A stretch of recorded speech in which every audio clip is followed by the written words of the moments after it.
तेजस्वी जी की किसी बात को गंभीरता से नहीं लेती हूँ। ये वही लोग हैं ना जो कहते थे मंदिर वही बनाएंगे, तारीख नहीं बताएंगे। ये वही लोग हैं ना, वही मुलायम सिंह के साथी लोग हैं ना जो कहते थे यूपी में मिल गए मुलायम काशीराम, हवा में उड़ गए जय श्री राम। जिन्होंने विश्व के परिदृश्य में, विश्व पटल पर हमें सम्मान दिलाया, उनके विषय में वो तेजस्वी जी बात करेंगे जो 9th पास थे, जिनके परिवार ने बिहार को, बिहार जैसे कर्मठ उर्वर सोच से भरे हुए युवाओं को नरसंहारों में झोंका, अगड़े पिछड़े की लड़ाई में झोंका, जिन्होंने बिहारी शब्द को एक उपहास बना दिया, एक गाली बना दिया, वो तेजस्वी जी बात करेंगे। जिनके लिए महिला आरक्षण का मतलब महज राबड़ी जी, मीसा जी और रोहिणी आचार्य हो। और बेहतर होता उनकी घर की बड़ी बहू जिसके साथ अन्याय हुआ, उसे ही टिकट दे देते लालू जी। संबंधों का थोड़ा लिहाज करना लालू परिवार को सीखना चाहिए। जो ताजिए की पूजा करने वाले आज जाकर सोनपुर में पूजा से शुरुआत करते हैं, तो जवाब उन्हें देना चाहिए। अभी हमारे साथ बात करने के लिए MLC अनामिका सिंह है। अब इनसे ही बात करेंगे। अभी जो तेजस्वी यादव एयरपोर्ट पे उन्होंने कहा, पत्रकारों ने जब उनसे सवाल किया कि नरेंद्र मोदी को लेकर, तो उन्होंने कहा कि नरेंद्र मोदी को हताश हो गया है, बीजेपी वाले को भी हताश हो गया है, इसीलिए नरेंद्र मोदी बार बार बिहार में चुनाव प्रसार के लिए आ रहे हैं।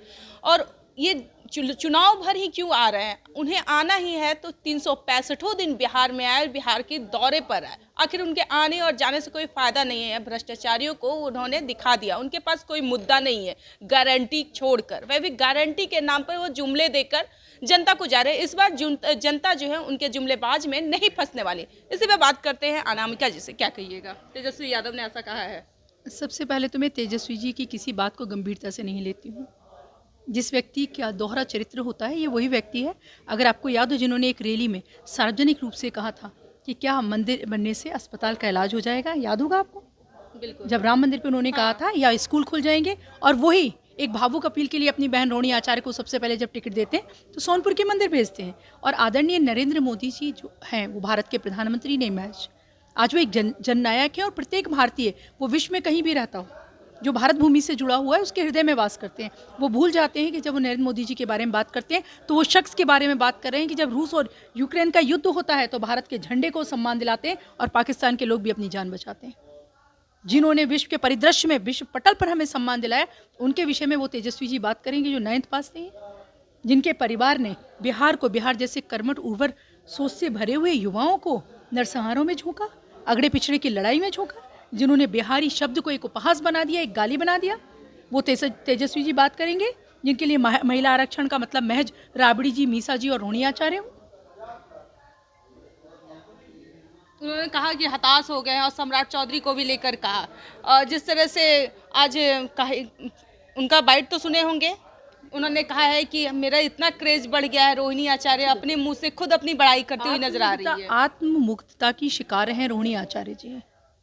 जिस तरह से वो कह रही हैं, लोग मुझे दुर्गा का अवतार समझ रहे हैं, मेरा क्रेज है, आत्ममुक्ता की शिकार है। और वो अभी भी सोच रही हैं कि बिहार की जनता उसी भावुक अपील में रहेगी जो आज से 20 साल पहले उनके पिता ने की और जिस तरह से सत्ता उन्होंने हासिल की। ये बिहार की जनता है। आप अनुकरणीय हो सकती हैं एक बेटी की तरह। आपने अपने पिता पर एहसान किया होगा, एक उदाहरण पेश किया होगा आपने किडनी देकर, जिसके विषय में कहा जा रहा है कि उन्होंने किडनी दी। और जब एक ही तरह की घटनाएं लगातार घटित होती हैं तो वो महज संयोग नहीं होती, किसी योजना का हिस्सा होती हैं। तो मुझे तो लगता है कि ये किडनी, उसके पहले से रोहिणी जी का लगातार भारतीय जनता पार्टी आदरणीय नरेंद्र मोदी जी पर हमला करना, ये बहुत पहले इसकी स्क्रिप्ट लिख दी गई थी कि इनको सारण से चुनाव लड़ाया जाएगा।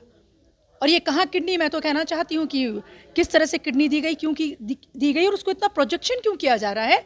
अगर ये आपकी भावना थी तो इसके इतने ज़्यादा प्रोजेक्शन की ज़रूरत नहीं थी। और सारण से किसी कर्तव्यनिष्ठ कार्यकर्ता को आरजेडी के टिकट दिया जा सकता था। और बेहतर होता उनकी घर की बड़ी बहू जिसके साथ अन्याय हुआ, उसे ही टिकट दे देते लालू जी।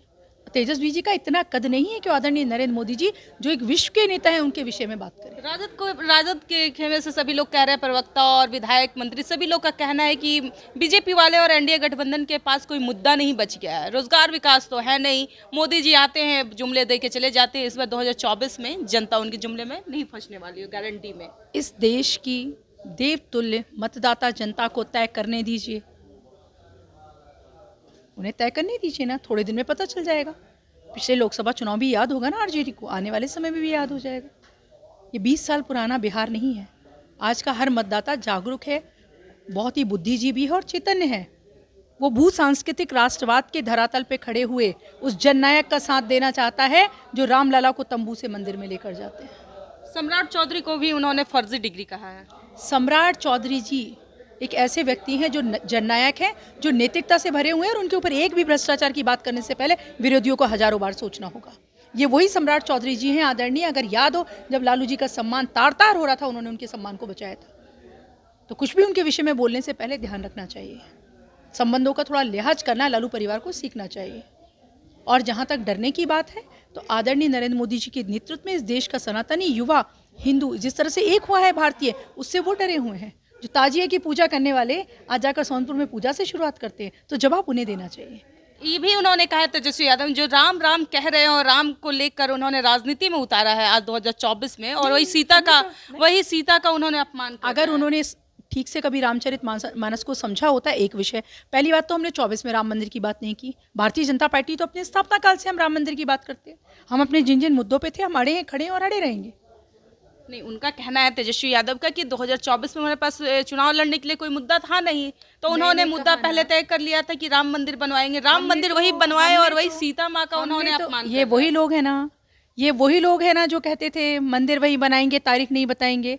ये वही लोग हैं ना, वही मुलायम सिंह के साथी लोग हैं ना जो कहते थे यूपी में मिल गए मुलायम काशीराम, हवा में उड़ गए जय श्री राम।